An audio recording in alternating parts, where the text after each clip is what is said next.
Série Sermão do Monte, programa número 8.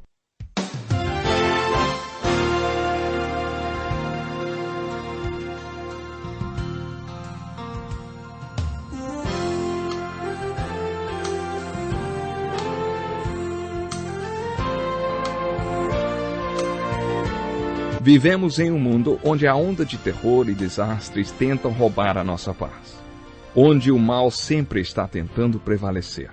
Mas vemos pela palavra de Deus desde o Antigo Testamento que o cuidado de Deus para com aqueles que o temem e o buscam é muito real e permanente. Fique atento a mais um programa Encontro com a Palavra. Aqui apresentamos a palavra de Deus como resposta a todas as mais difíceis questões da vida. Agora com você, Pastor Edson Bruno.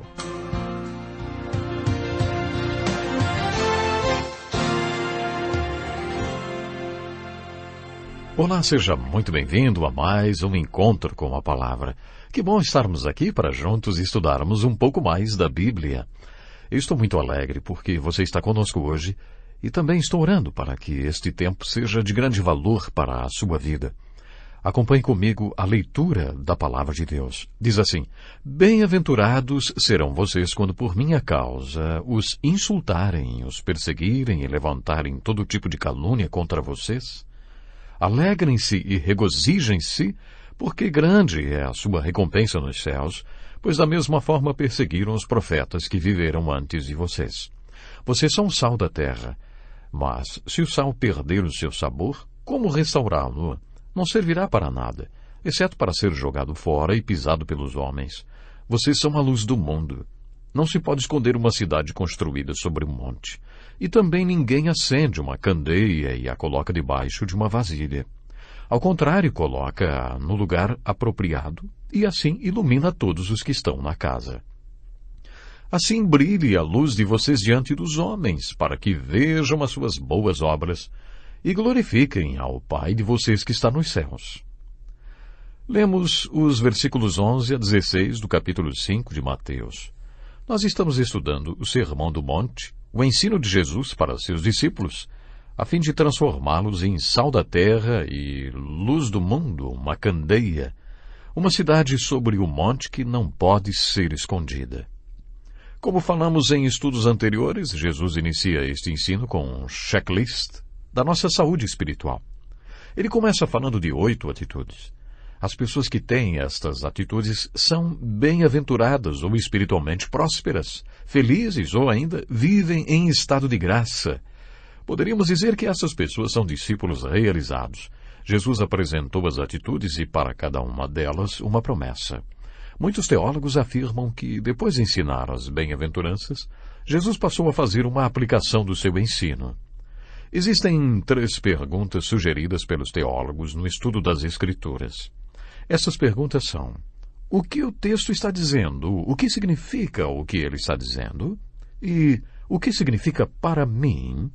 A primeira pergunta, o que o texto está falando, corresponde à fase da observação. É quando você precisa fazer sua lição de casa. O que o texto afirma?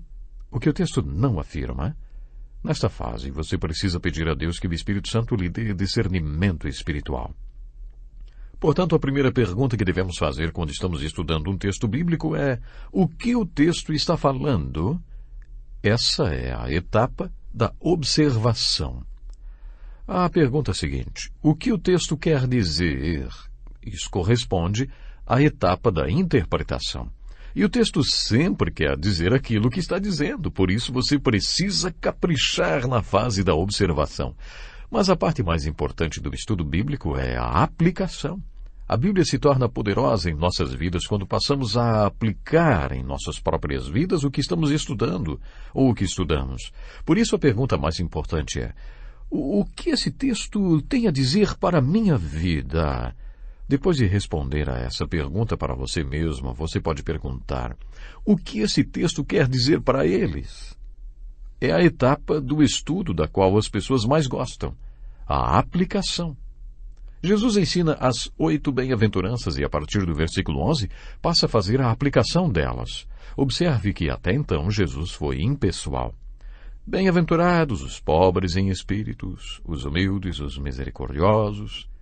Mas no versículo 11, Jesus é bem direto. Bem-aventurados serão vocês, quando por minha causa os insultarem, os perseguirem e levantarem todo tipo de calúnia contra vocês. Agora começou a aplicação. Jesus se dirigiu para aqueles que estavam sentados ao redor dele e deixou o assunto bem pessoal. Ele começou a fazer uma aplicação do que ensinou. Para muitos teólogos, a partir do versículo 11, todo o Sermão do Monte passa a ser uma aplicação do ensino das bem-aventuranças. Um dos meus teólogos favoritos chama-se Martin Lloyd-Jones. Ele escreveu um estudo do Sermão do Monte que leva este mesmo nome, em que considerou o contexto desse ensino, destacando 3 pontos. Primeiro, ele destacou a crise que envolve o tornar-se cristão. A crise que envolve tornar-se cristão tem a ver com se sujeitar ao reino do Senhor. As bem-aventuranças revelam os valores deste reino. O primeiro ponto que este ensino mostra é a crise que envolve tornar-se um cristão. O cristão não deve perguntar para Jesus: o que o Senhor vai fazer por mim? Antes, ele deve perguntar: Senhor, o que o Senhor quer que eu faça? O segundo ponto desse ensino de Martin Lloyd-Jones fala do caráter de um cristão. Jesus é muito prático e mostrou que o povo lá embaixo, com todos os seus problemas, não precisa de discurso religioso nem de teologia. O que o povo precisa é ver gente verdadeira, que tenha o verdadeiro caráter cristão, o caráter de Cristo. Mas como é o caráter do cristão que vive sustentado pela graça de Deus, hein? Este caráter está descrito nas 8 bem-aventuranças. O mundo nunca precisou tanto do verdadeiro caráter cristão, ao invés de cristãos da boca para fora como hoje em dia, sabe? A palavra cristão é bem interessante. Literalmente significa ser igual a Cristo, ou pequenos cristos. E isso foi cunhado por incrédulos para se referir aos seguidores de Jesus, aqueles que eram iguais a Jesus. Então resolveram chamá-los de cristãos, ou então pequenos cristos, porque eles eram parecidos com Jesus. É exatamente esse o significado da palavra cristão. Na Bíblia, esta palavra foi usada por um crente apenas uma vez. Foi Pedro quem escreveu: se algum de vocês sofre, que não seja como assassino, ladrão, criminoso ou como quem se intromete em negócios alheios. Contudo, se sofre como cristão, não se envergonhe, mas glorifique a Deus por meio deste nome. O sofrimento não deveria ser considerado algo do outro mundo. Nesse sentido, Pedro falou que deveríamos aceitar sofrimento por sermos cristãos, por sermos seguidores de Cristo Jesus. Na verdade, a palavra cristão não foi escolhida pelo Espírito Santo para se referir a um seguidor de Jesus. Jesus nunca se referiu a ninguém como cristão. O apóstolo Paulo jamais chamou alguém de cristão. Jesus usou palavras como servo, filhinho, e sua palavra preferida era discípulo. Essa palavra tem um significado interessante porque se refere a um aprendiz que aprende enquanto pratica. Jesus usou muito esta palavra, mas também usou a palavra apóstolo. Entre tantos discípulos, Jesus comissionou 12 apóstolos, separados e enviados. Este é o significado da palavra apóstolo, semelhante à palavra missionário, que usamos hoje em dia. O apóstolo Paulo usou as palavras discípulo, apóstolo e também santo, que significa separado, aquele separado para seguir a Cristo. A palavra santo é o apelido da pessoa santificada. Estas são as palavras que Jesus e Paulo usaram. Eles não usaram a palavra cristão. Esta palavra é encontrada apenas 3 vezes nas Escrituras. Mas se você vai usar a palavra, saiba o seu significado. Igual a Cristo. Não é muito modesto se considerar igual a Cristo, não é verdade? Será que você pode ser acusado de ser cristão? De ser igual a Cristo? Será que há provas suficientes na sua vida para sustentar a acusação de que você é igual a Cristo? De acordo com Martin Lloyd-Jones, o contexto deste importante ensino apresenta a crise que envolve tornar-se cristão. Depois, as bem-aventuranças apresentam em que consiste o caráter de um cristão. Segundo Martin Lloyd, a partir do versículo 11 e até o fim do Sermão da Montanha, deparamos-nos com o desafio de impactar a cultura à frente da pessoa de caráter cristão. Mas o que é cultura? Hoje usamos muito a palavra cultura. Para uns, esta palavra define o conjunto de costumes e de tudo o que fazemos. Pense a respeito. Quando missionários são enviados para países estrangeiros, países estranhos para eles, são orientados a estudarem a cultura do país para onde vão, para se adaptarem e não ofenderem as pessoas. Até certo ponto, esta tarefa é maravilhosa. Os missionários devem ter consciência de como é a cultura e devem estar sensíveis e atentos para não ofenderem a ninguém. Mas devemos nos lembrar que Jesus veio ao mundo para revolucionar a cultura, para transformá-la. O plano e a estratégia de Jesus consistiam em transformar a cultura, transformando os corações dos homens.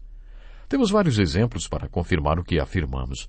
Jesus Cristo era um revolucionário e pretendia, com sua estratégia, revolucionar a cultura, revolucionando os corações dos homens e das mulheres.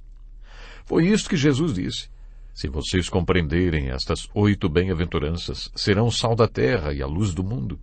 Quando Jesus começa a aplicar este ensino, ele passa a usar o pronome vocês, sugerindo que este desafio envolvia ter um caráter cristão que impactasse a cultura. Certa vez um missionário, porque tenho muito respeito, me disse que o maior inimigo da fé é a cultura. Quando você começar a expressar a fé de Cristo e a fé em Cristo, sempre aparece alguém para dizer: mas isso não se encaixa em nossa cultura, não. Precisamos realmente ser sensíveis à cultura, mas, ao mesmo tempo, precisamos nos lembrar que, de várias maneiras, o cristianismo deve estar revolucionando a cultura. É isso que vemos no Sermão do Monte. Este ensino apresenta a realidade de que iremos revolucionar a cultura. É isso que Jesus está começando a fazer quando apresenta 4 ilustrações nos versículos 13 a 16. Ele diz: vocês são o sal da terra, a luz do mundo, uma cidade sobre monte que não se pode esconder. Vocês são como uma candeia.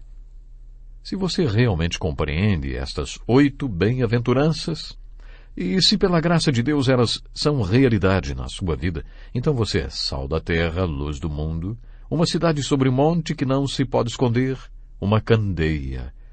Nas palavras de Martin Lloyd-Jones, essas 4 ilustrações representam o desafio que existe para o tipo de caráter representado pelas bem-aventuranças de causar impacto na cultura. Agora vamos enfocar cada uma dessas ilustrações separadamente. Vocês são o sal da terra. Na verdade, a tradução do original grego seria: vocês e somente vocês são o sal da terra. O que Jesus quis dizer quando usou esta ilustração, hein? Há várias respostas para esta pergunta. Alguns podem dizer que o significado principal está ligado ao fato de que eles não tinham geladeira e conservavam a carne envolvendo-a com sal. Eles faziam a mesma coisa com o peixe. Eles salgavam o peixe e assim o conservavam por mais tempo, até que fosse comprado dos pescadores e entregue a seus clientes.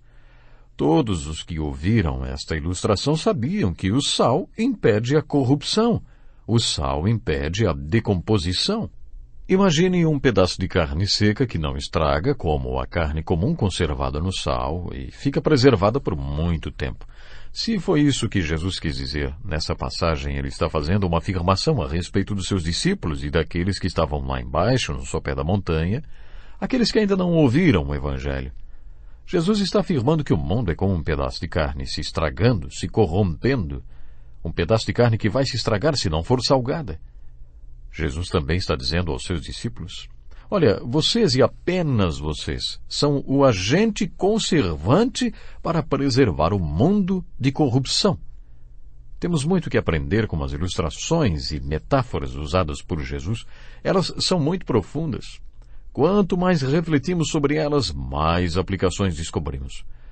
Como é que o discípulo absolutamente igual a qualquer um da multidão poderá ter essa influência, hein?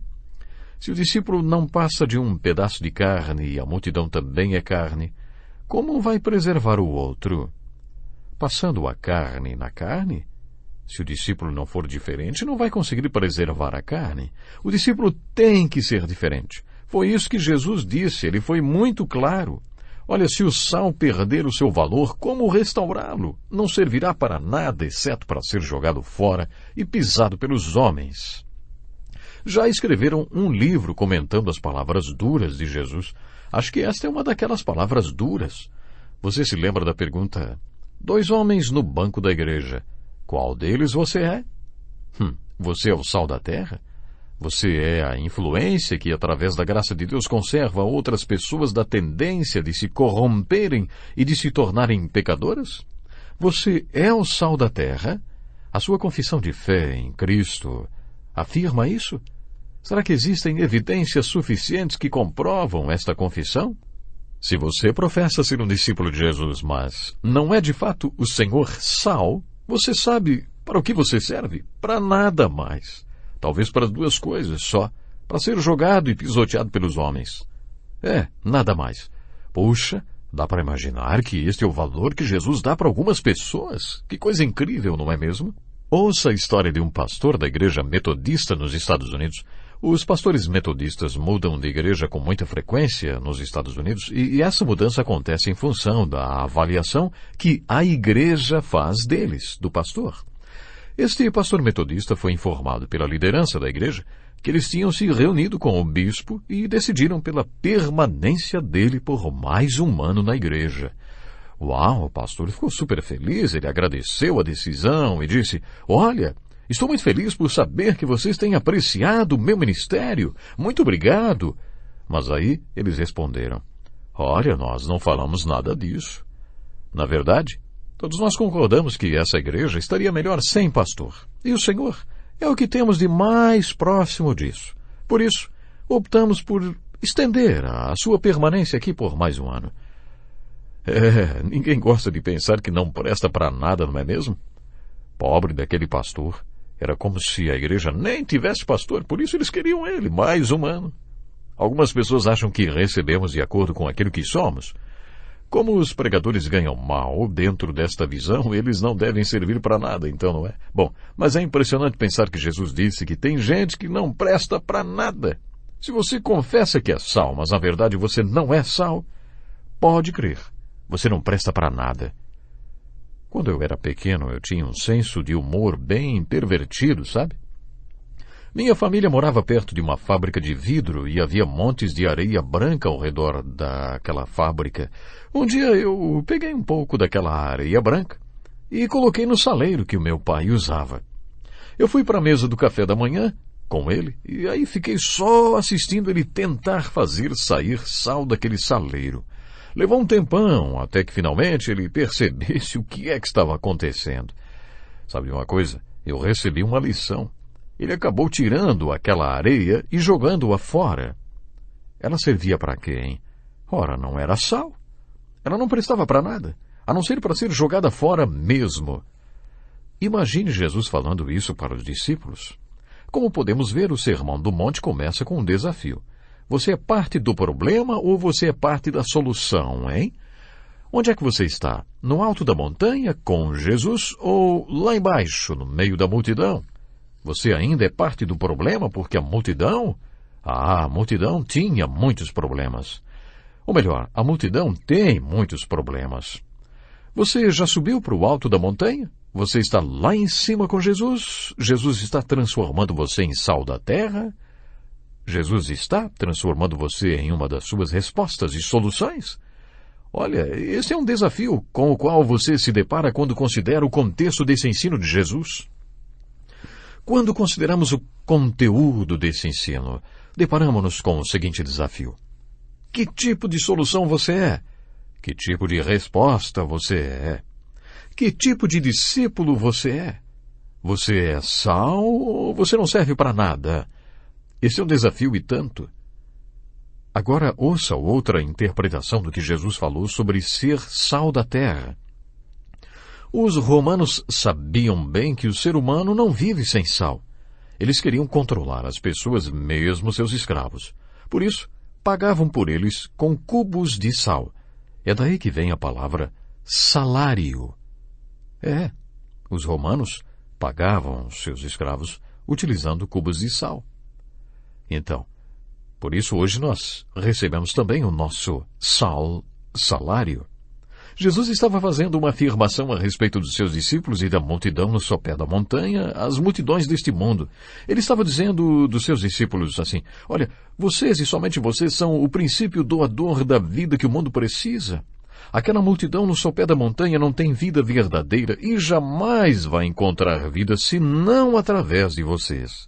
Vocês devem descer até eles e se misturar com eles.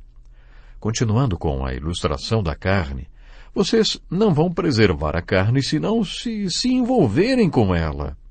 Vocês jamais serão o princípio doador da vida se continuarem no saleiro. Vocês precisam sair do saleiro e ir para onde estão as pessoas que não têm vida. A interpretação que considero mais forte é essa. O mundo está sem vida, e a única maneira do mundo alcançar vida é através de vocês. Vocês são o princípio doador de vida. Vocês e somente vocês são a única maneira do mundo encontrar vida espiritual. Há outras interpretações. Por exemplo, o sal, ele dá sede, não é? Talvez você seja realmente um crente salgado e vai deixar todo mundo com sede por causa do que você tem e por causa do próprio Jesus Cristo. Todo mundo vai ficar com sede. Podemos fazer outra interpretação. Quando você coloca sal sobre uma ferida aberta, ela dói, não é verdade? Talvez Jesus tenha querido dizer também que se vocês realmente são sal, se realmente vocês são cheios da justiça e pela graça de Deus são justos, quando chegarem perto das feridas abertas na moral do mundo, elas doerão e por isso o mundo vai persegui-los. As possibilidades de interpretações são quase intermináveis. Eu fico com estas duas. Vocês são o princípio doador da vida e aquelas pessoas não têm a qualidade de vida que Deus deseja para elas. João disse isso de várias maneiras no seu Evangelho. Deus quer para nós vida eterna. E vida eterna não significa apenas vida para sempre, mas também qualidade de vida. Jesus está dizendo, aquela gente não tem qualidade de vida. E eles só encontrarão vida através de vocês, porque vocês e apenas vocês são o sal sem o qual eles não conseguem viver espiritualmente. Sabe de uma coisa, meu ouvinte? Eu acho que pode ser uma ou outra interpretação. Aquela gente está se corrompendo. O mundo está se corrompendo. Constatamos isso através da proliferação da pornografia, da AIDS, da falta de absolutismo moral, da maneira de pensar, cujas consequências são devastadoras.